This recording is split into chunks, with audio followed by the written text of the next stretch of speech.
सात संगत जी, प्यार से कहना धन निरंकार जी। तो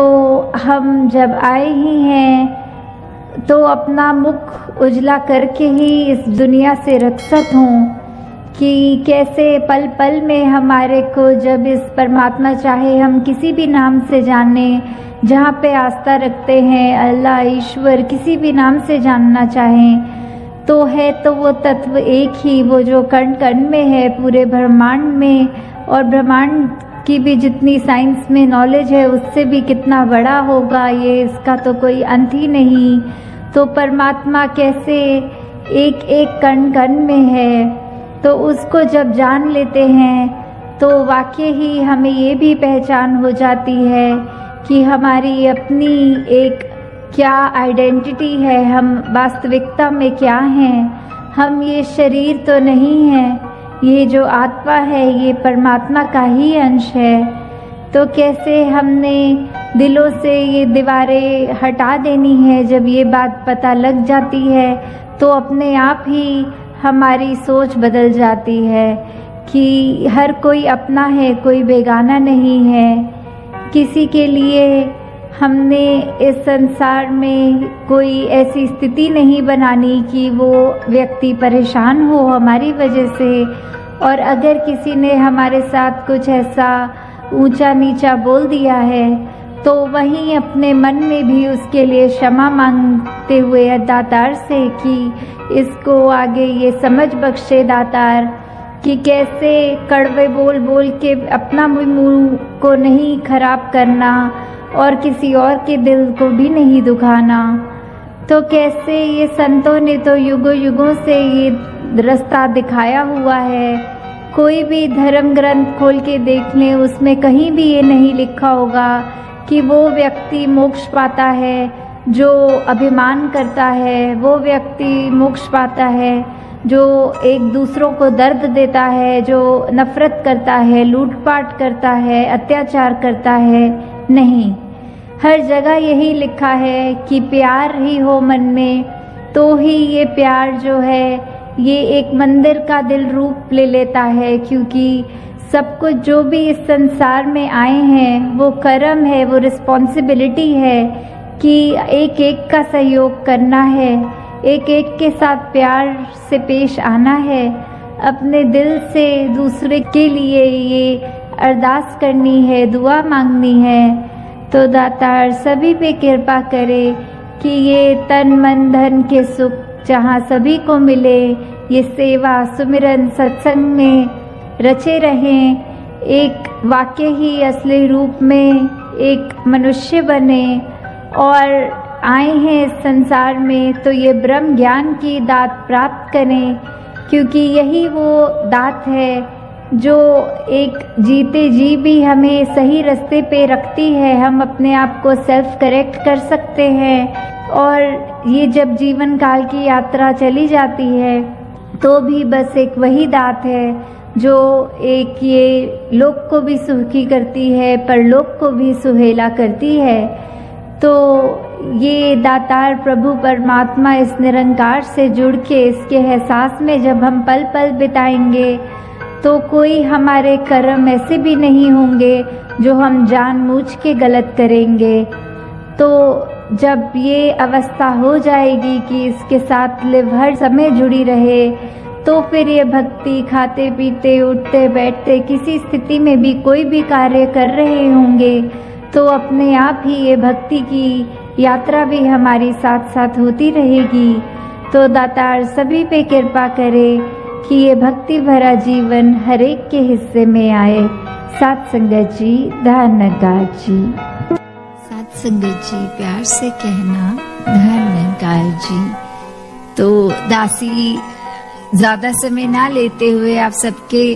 चरणों में बस एक ही बात रखेगी कि जिस तरह हमें बार बार आज भी स्ट्रेस किया ये इम्पोर्टेंस ऑफ सत्संग में, और जिस तरह वो क्वेश्चन भी महापुरुषों ने पूछा कि क्या जरूरत है सत्संग की, वो हमारे अपने ही विश्वास को पक्का करने की है। कि जैसे एक पुरातन बात जो बार बार सत्संग में अक्सर दोहराते हैं सब, कि जब कबीरदास जी को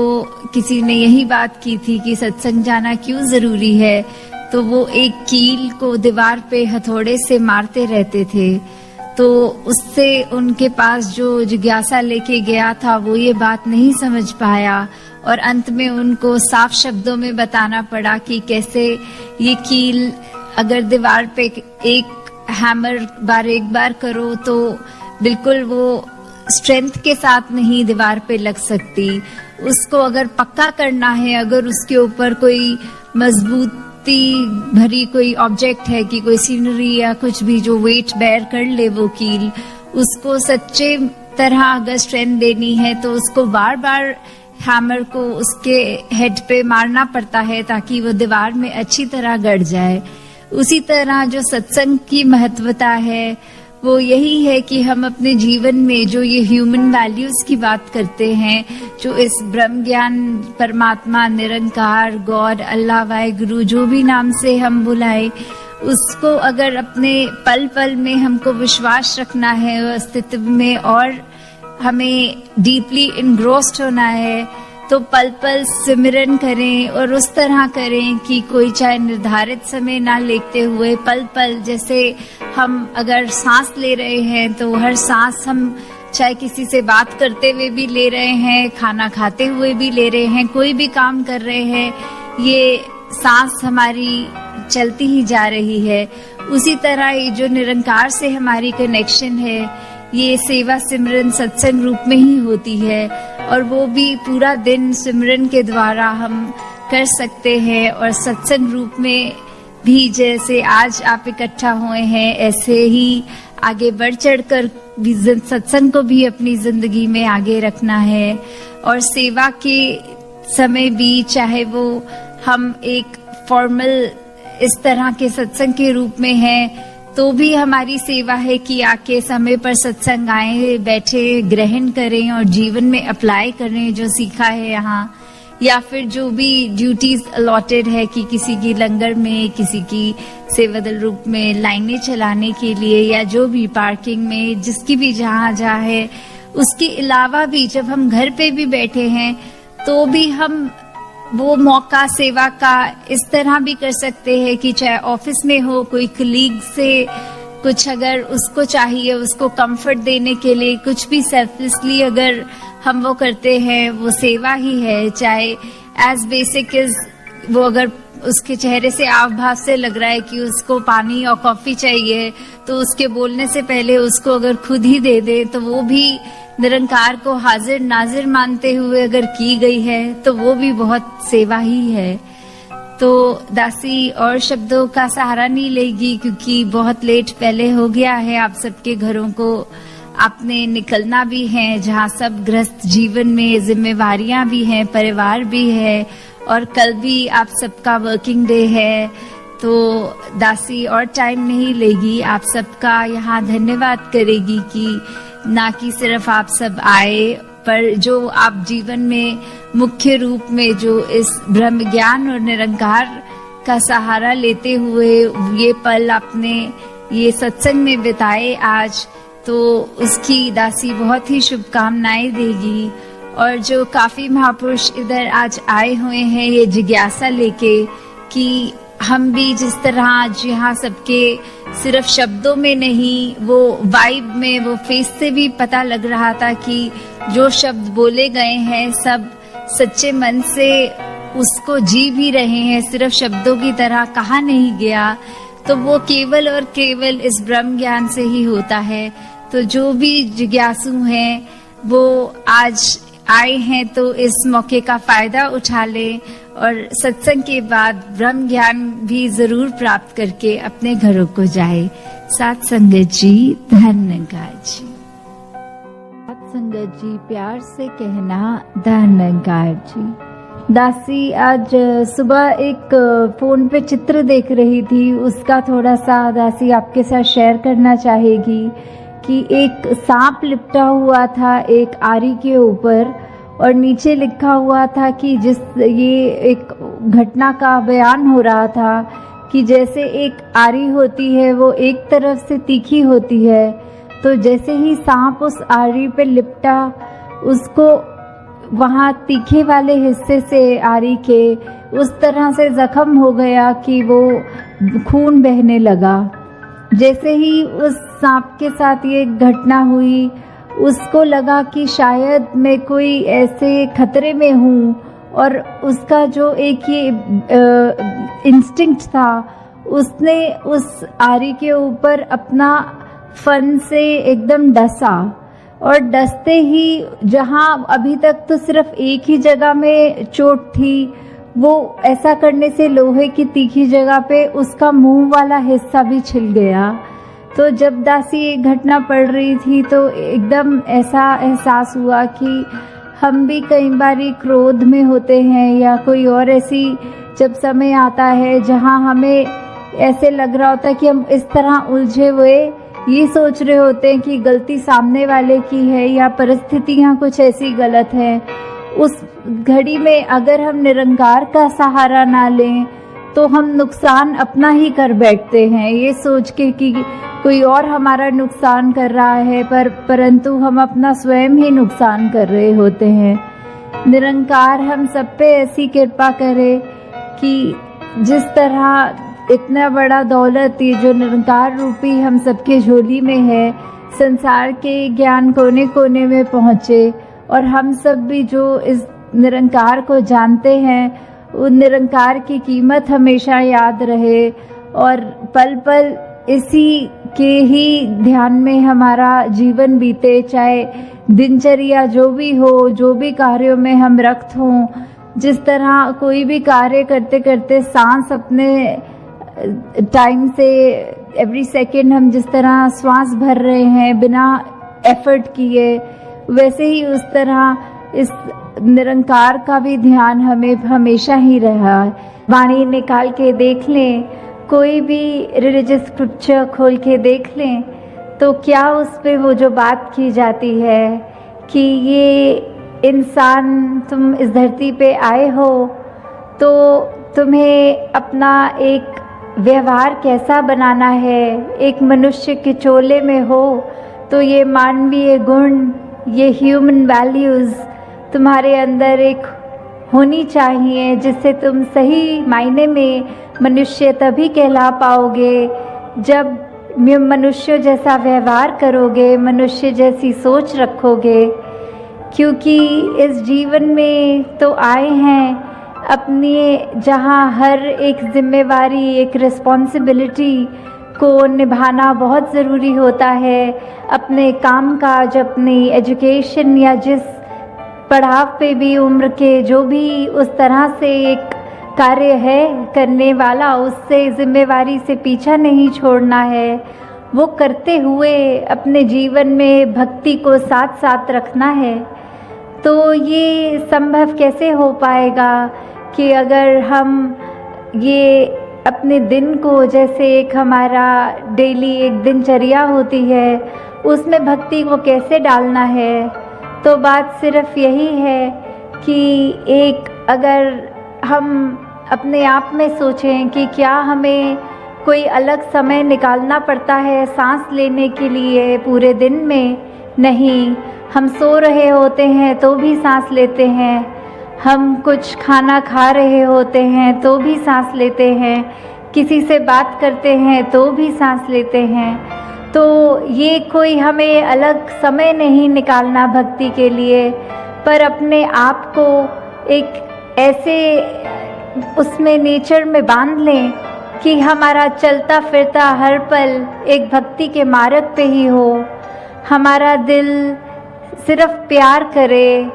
दिल इतना बड़ा हो जाए कि बिल्कुल नैरो माइंडेडली किसी को जज ना करें। कोई ये ना देखें कि सामने वाला मेरे जैसा नहीं दिखता, मेरे जैसी उसकी चॉइस नहीं है, वो खाता मुझसे अलग है, वो किसी और स्टेट का है, वो किसी और कंट्री का है, या उसका और भी कितने सारे रीजंस होते हैं जो एक बायसनेस बनाते हैं मन में। तो कैसे हमने अपने आप को ये एक तंगदिली से हटना है, इस नैरो सोच से हटना है और एक विशाल बनना है। जैसे जैसे हम अपने जीवन में अपने मन को और विशाल बनाएंगे, तो वैसे ही हमारे अंदर से सिर्फ एक हमारे मन के अंदर एक अच्छे गुण रह जाएंगे, सद्गुण रहेंगे और दुर्गुण निकल जाएंगे। तो उसको भी जो अचीव करना है, तो वो एक मार्ग है जो युगों युगों से संतों ने समझाया है कि कैसे मनुष्य ये काम करना है।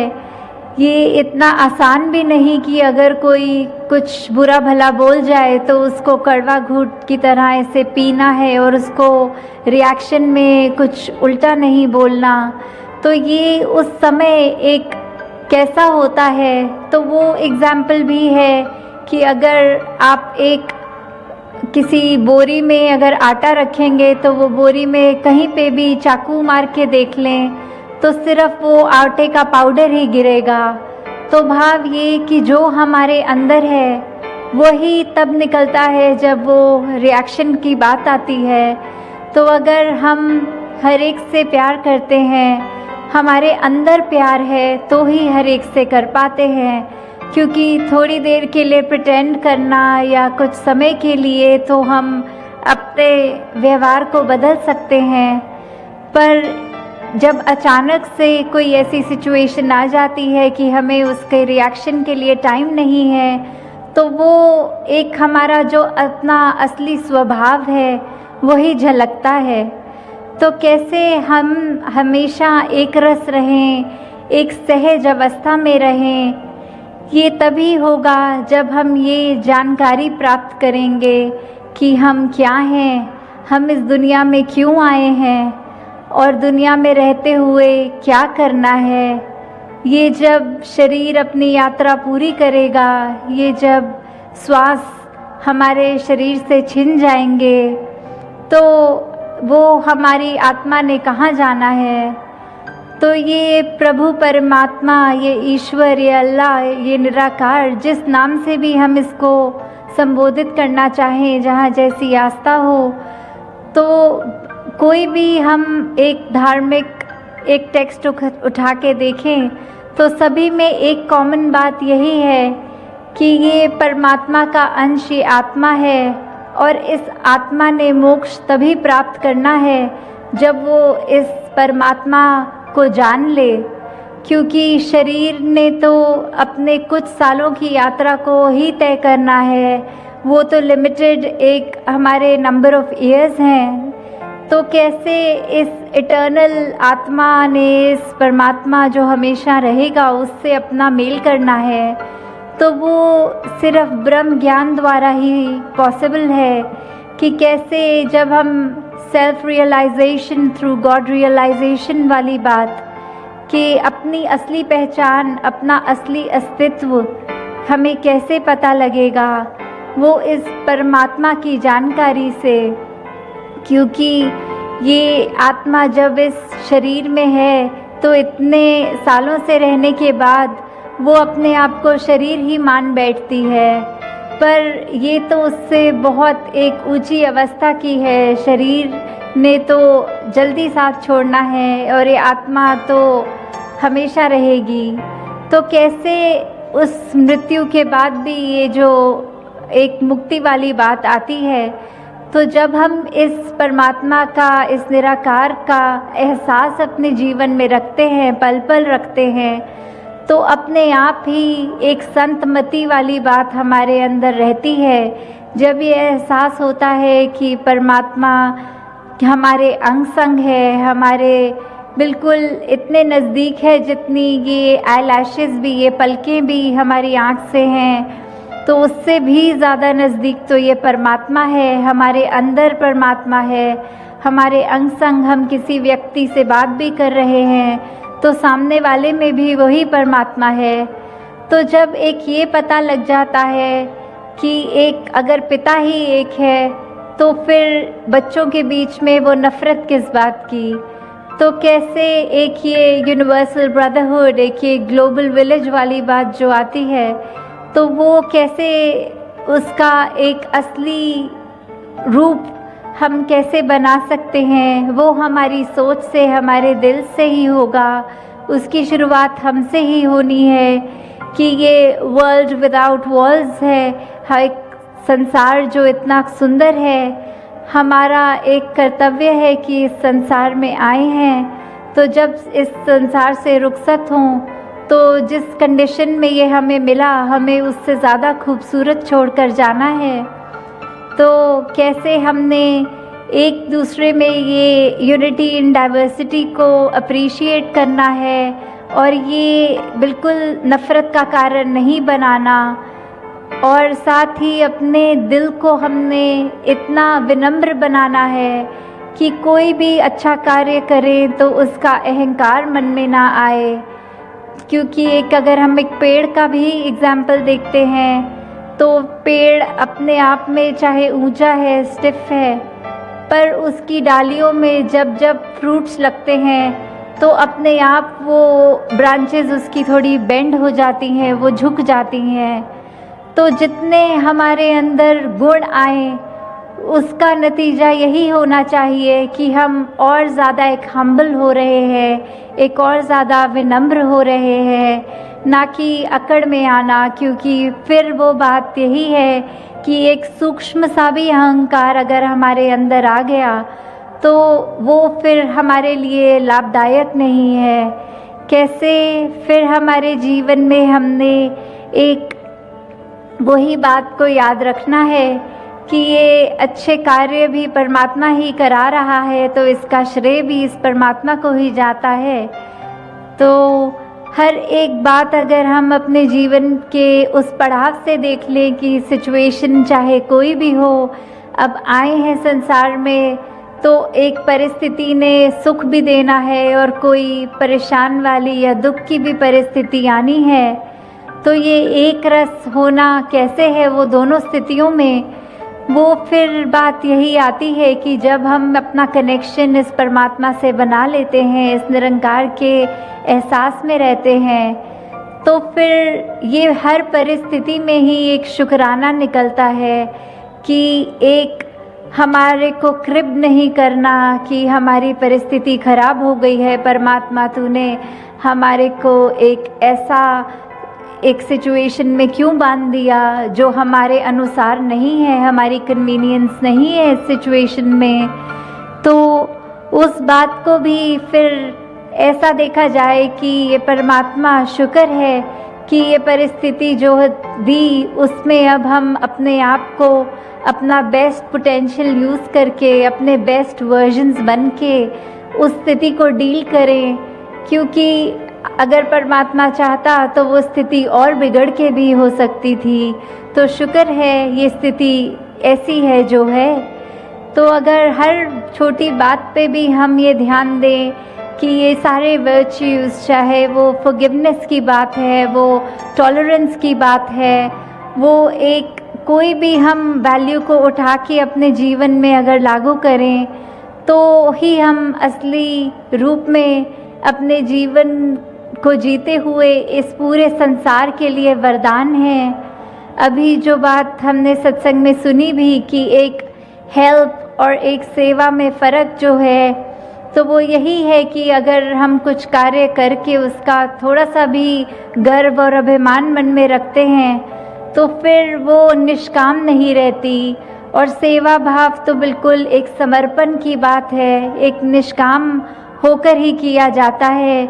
फिर वो मदद वाले भाव नहीं होते कि मैंने इस व्यक्ति के लिए कुछ किया है तो इसके मुझे भी कोई एक उसका बेनिफिट मिलेगा, दूसरा व्यक्ति भी मेरे समय में मेरी मदद करेगा। तो ये मदद वाले भाव नहीं हो, मन में सिर्फ एक परोपकार के जब भाव होते हैं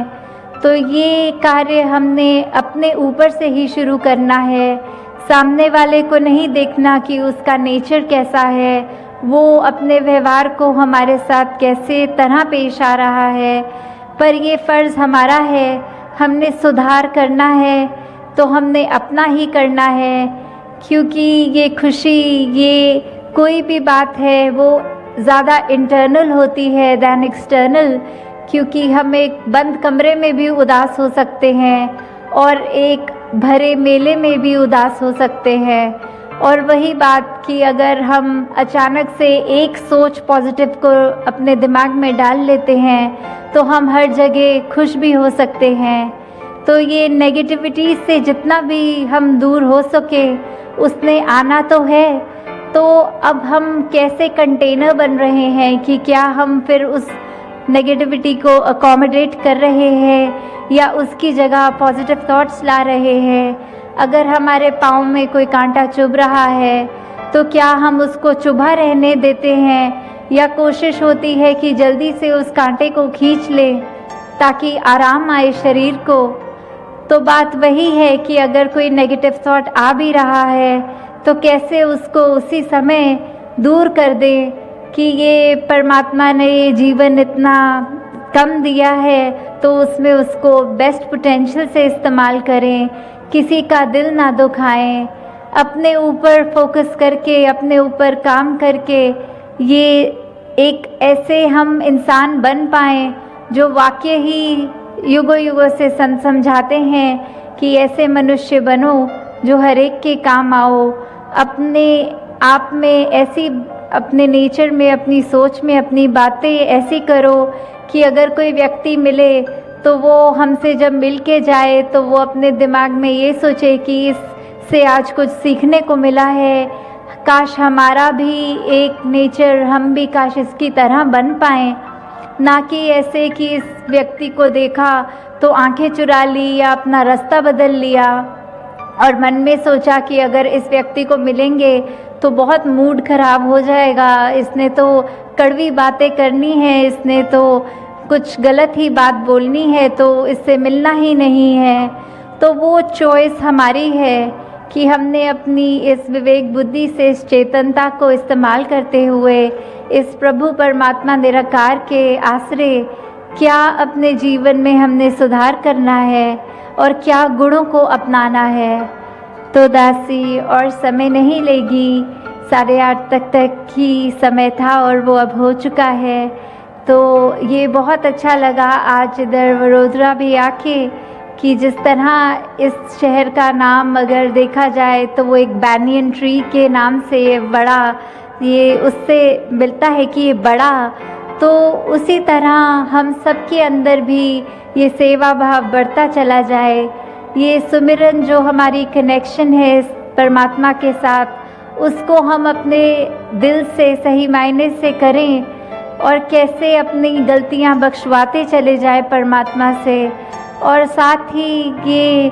सेवा सुमिरन सत्संग करते हुए अपने जीवन में इस तरह भक्ति को लाएं कि फिर वो भक्ति भी बेगर्ज हो। कुछ उस भक्ति के करते हुए हम परमात्मा से ये ना कहें कि मैं भक्ति कर रहा हूँ, इसके बदले मुझे कोई एक सर्टन चीज़ चाहिए। तो वो भी एक वो बात है कि बेगर्ज जिना दी उल्फत है और नमाज दी कीमत नहीं मंग दे। तो ऐसे सेल्फलेस होकर ये प्रेमा भक्ति वाली भक्ति करनी है जो इस परमात्मा से सिर्फ दिल का नाता रखते हुए, और जब इस परमात्मा इस इतनी स्थिर है जो ये पावर उसके साथ जुड़ गए तो हमारा मन भी स्थिर होगा, हमारे को वो बेचैनियाँ फिर इतनी इफ़ेक्ट नहीं करेंगी, फिर हम पूरे संसार में सिर्फ शीतलता ही पहुँचाएंगे। तो हर एक को परमात्मा ये कृपा करे सब पे कि हर एक का जीवन जहाँ कैसा भी हो उसमें ये शुक्राना भाव रहे, उसमें अपनी तरफ से सामने वाले को देने के लिए इस दिल में सिर्फ प्यार रहे। तो दासी और शब्दों का सहारा ना लेके इन्हीं शब्दों से आपसे आज्ञा लेगी। सत्संगत जी, धन निरंकार जी।